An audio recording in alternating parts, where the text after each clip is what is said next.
নমস্কার, আপনারা দেখছেন এবং অর্জুন।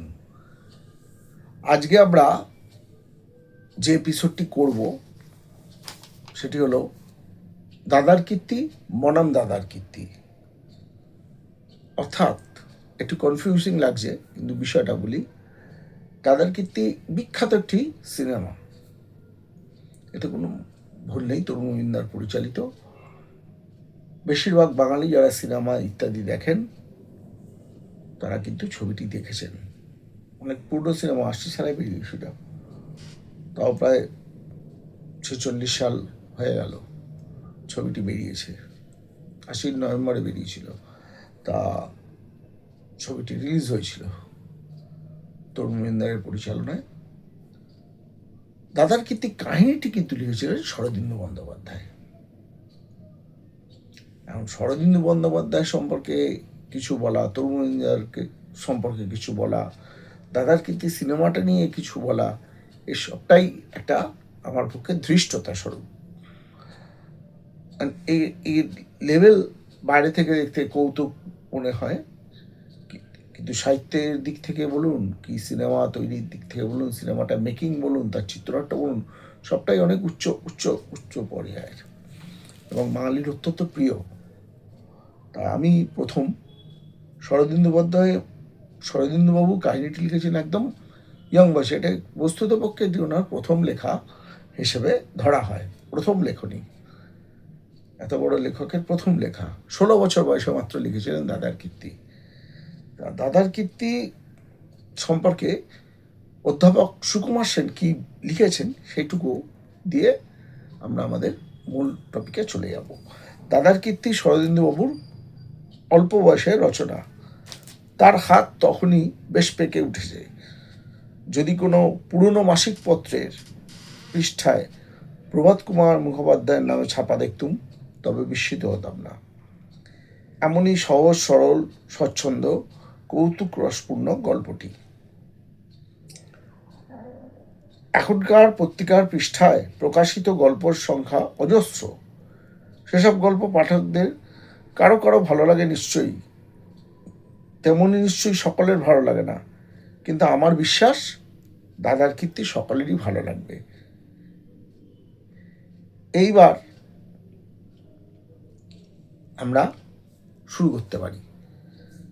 দাদার কীর্তি লেখার সঙ্গে কিছু কিছু সিনেমা হয় যারা মূল গল্পের থেকেও কিন্তু মেকিং খুব ভালো হয়, সে এক অদ্ভুত। আবার কিছু কিছু স্টোরি লাইন আপ আছে, স্টোরি মানে কিছু কিছু উপন্যাস হয় যারা কিন্তু ছবি খুব ভালো হয়, কিন্তু এক্ষেত্রে লেখাটা কিন্তু জিতে যায়।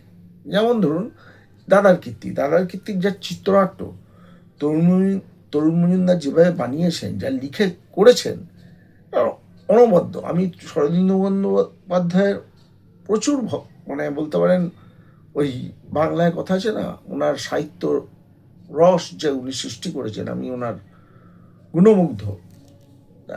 এহেন শরদিন্দুবাবুর লেখা সত্ত্বেও মূল সিনেমাটি কিন্তু অসাধারণ সুন্দরভাবে বানিয়েছেন তরুণবাবু, এটা অস্বীকার করার কোনো জায়গা নেই। আবার দেখুন, আমি একটা উদাহরণ দিচ্ছি ছোট্ট, জিন্দের বন্দি। শরদিন্দুবাবুর লেখা পড়বেন, তপন সিংহ বানিয়েছেন, মুখের কথা না, উত্তমবাবু অভিনয় করেছেন, সৌমিত্র অভিনয় করেছেন, জ্ঞানীগুণী সব শিল্পীরা ছিলেন অসাধারণ। কিন্তু তপনবাবু নিজে লিখেছেন, নিজেই কনফেস করেছেন এই কথাটা, আমার শেষটা কিন্তু মানে উনি মিলনান্তক দেখাননি, বিয়োগান্তক দেখেছেন। কিন্তু মূল উপন্যাসটা কিন্তু অসাধারণ উপন্যাস ছিল। কারণ প্রিজনার অফ জেন্ডার থেকে ভালো ছিল কি খারাপ ছিল সেটা আপনারা পড়লে আপনারা বিচার করতে পারেন। আর প্রিজনার অফ জেন্ডার থেকে জিন্দের বন্দি লেখা ভারতীয় শরদিন্দুবাবু লিখেছিলেন, আর তার থেকে তপন বাবু ছবি করেছেন। ছবিটি রীতিমতো ভালো ছবি, কিন্তু শেষটা গিয়ে ওনার মিলনান্তক করেননি, ওটা বিয়োগান্তক করেছিলেন। সেটার জন্য পরবর্তীকালে নিজের ভুলও স্বীকার করে গেছেন। এরকম কিছু ব্যাপার থাকে। আর শরদিন্দুবাবুর লেখার এতটাই জোর, ওনার কাহিনী নিয়ে সত্যজিৎবাবু বই করেছেন, চিড়িয়াখানা, যেটা উত্তম কুমার অভিনয় করেছেন, তপন সিংহের জিন্দের বন্দি করেছেন, তরুণ মজুমদার একাধিক বই করেছেন, দাদার কীর্তি করেছেন, মেঘমুক্তি করেছেন। এগুলো সব শরদিন্দুবাবুর লেখা, জমাটি লেখা। শরদিন্দুবাবু সম্পর্কে আমি আর কি বলবো, আমার কিছু বলার এখানে আমার সেই যোগ্যতা নেই, কিন্তু ভালো লাগে, এই ব্যাপারটাই মানতে হবে। তা আমি যেটা করতে পারি, যেটা করব বলে ঠিক করেছিলাম, যে লেখার সঙ্গে যে সিনেমাটা হয়েছে তার কোথায় কোথায় মিল আছে, কোথায় কোথায় পার্থক্য আছে। যারা, এই প্রসঙ্গে বলে রাখা হলো, যারা দাদার কীর্তি ছবিটি দেখেছেন তারাই এই ভিডিওটি কিন্তু মানে তাদের কাছে ভালো লাগবে।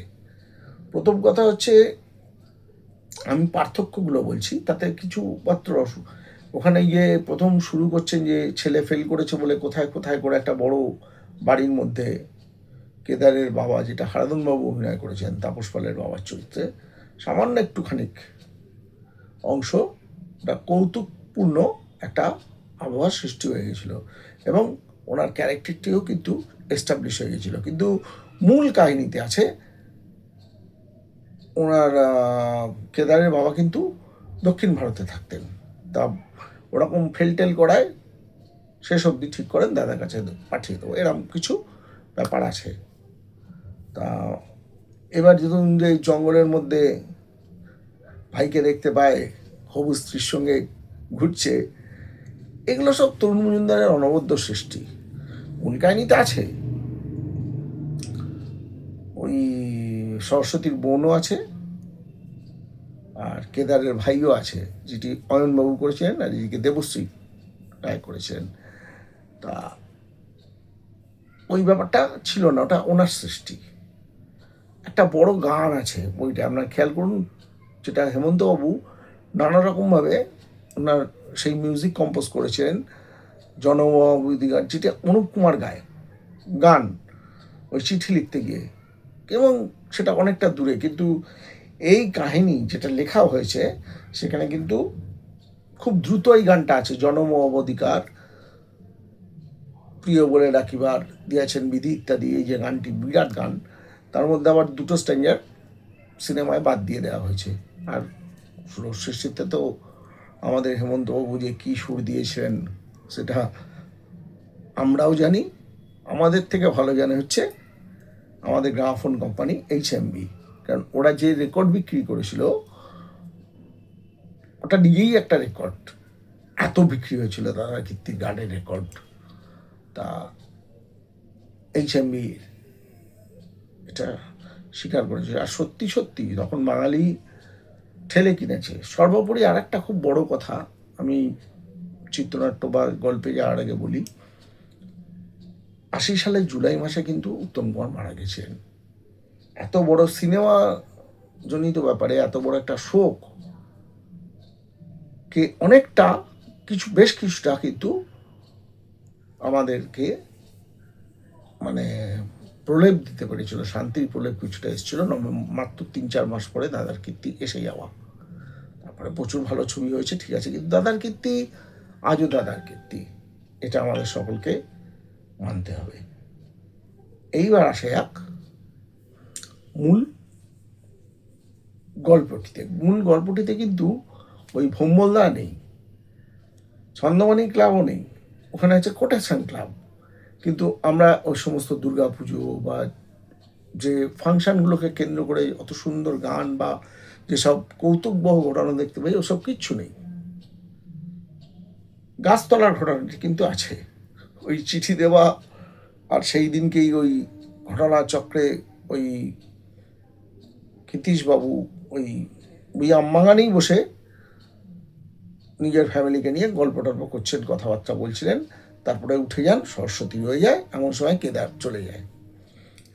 চিঠিটা লিখেছিল তার ভাই সন্তু, ফলে সেইটা নিয়ে তো যা কাহিনী হয়েছে আপনারা জানেন। পরবর্তীকালে যে ক্যারেক্টারটিকে আমরা দেখতে পাই ওখানে আসে বিবাহ করার জন্য, সেখানেও কিন্তু ওই জুতো পালিশ টাইশ কিছুই নেই। বাস্তবিক হচ্ছে ওই সরস্বতী না করে দেওয়ার পরে কেদার বাবার সঙ্গে এমনি, ওনার বাবা যেহেতু বেদান্ত নিয়ে পড়াশোনা করতেন, তো এমনিই যেতে থাকে, সাধারণ সহজ সরলভাবে যেতে থাকে, এবং মনের মতো একটি ছাত্র পেয়ে, সহজ সরল ছাত্র পেয়ে ক্ষিতীশবাবু খুব উৎসাহী হয়ে ওঠেন। পরবর্তীকালে যখন একে না করা হলো, নতুন বিয়ের সম্বন্ধকে না করা হলো, তখন কিন্তু ক্ষিতীশবাবুই প্রসঙ্গটা তুললেন। আর বৌদির ক্যারেক্টারটি আছে এবং যথেষ্ট ভালোভাবে আছে লেখার মধ্যে, যেটি সন্ধ্যা রায় করেছিলেন। সব মিলিয়ে মিশিয়ে দাদার কীর্তি লেখা খুব সুন্দর, চিত্রনাট্য আরও বেশি সুন্দর, সিনেমার মেকিং আরও বেশি সুন্দর, গান টান নিয়ে একটা কমপ্লিট প্যাকেজ। বাঙালি বহুদিন পরে এরকম একটা সিনেমা পেয়েছিল তরুণ মজুমদারের থেকে, যেটাকে নিয়ে বারংবার আলোচনা করা যায়। সীমান পিতৃরাজ পেয়েছে, বালিকা বধূ পেয়েছে, দাদার কীর্তি পেয়েছে। এগুলো কিন্তু তরুণ মজুমদার কী না করেছেন, পলাতকের মতো সিনেমা দিয়েছেন আমাদেরকে, কাঁচের স্বর্গ দিয়েছেন। তা এটা একটা ব্যাপার যে লেখার থেকে মানে কিছু কিছু এতে ছাপিয়ে যায়। যেমন ধরুন, আরেকটি অপ্রাসঙ্গিক হলেও বলে রাখি, কারণ এটা নিয়ে আমার করার ইচ্ছে ছিল একটি এপিসোড, ভিডিও করে উঠতে পারিনি। সেটা হচ্ছে শরদিন্দুবাবু, মাফ করবেন আমাকে, আমাদের শীর্ষেন্দুবাবুর দেখবেন কিছু আছে, মানে ভূতের বই, বেশ কৌতুকপ্রবণ মজাদার ভূত, হেল্পফুল ভূত, নানা রকমভাবে ভূতকে নিয়ে উনি লেখেন। তাই ভূতের গল্পগুলো খুব ভালো লাগে। বস্তুত গোসাই বাগানের ভূত যেটি, বুন তুমি অঙ্কে তারা, আমরা তো তার ডাইহার্ট ফ্যান ছিলাম, হইচই পড়ে গেছিল যখন প্রথম বেরিয়েছিল গোসাই বাগানের ভূত। তা এহেন গোসাই বাগানের ভূত দিয়ে আবার সেই তপনবাবু, আমাকে যে কেন বলতে হচ্ছে এগুলো, আজব গায়ের আজব কথা করেছিলেন, কিন্তু তপনবাবুর মতো ছবিটি সুন্দর মেকিং, কিন্তু তা সত্ত্বেও ওই ভূতের জায়গাটা গিয়ে একটু ভুতুরে হয়ে গেছিল। এছাড়া এই বইগুলো হয়েছে, এই গোসাই বাগানের ভূত ইত্যাদি, সেই লেভেলে যায়নি, কিন্তু একটি ছবি কিন্তু আরও আগামী 20-50 বছর পরেও যদি লোকের মনে থাকে দেখবে, সেটি হচ্ছে পাতাল ঘর।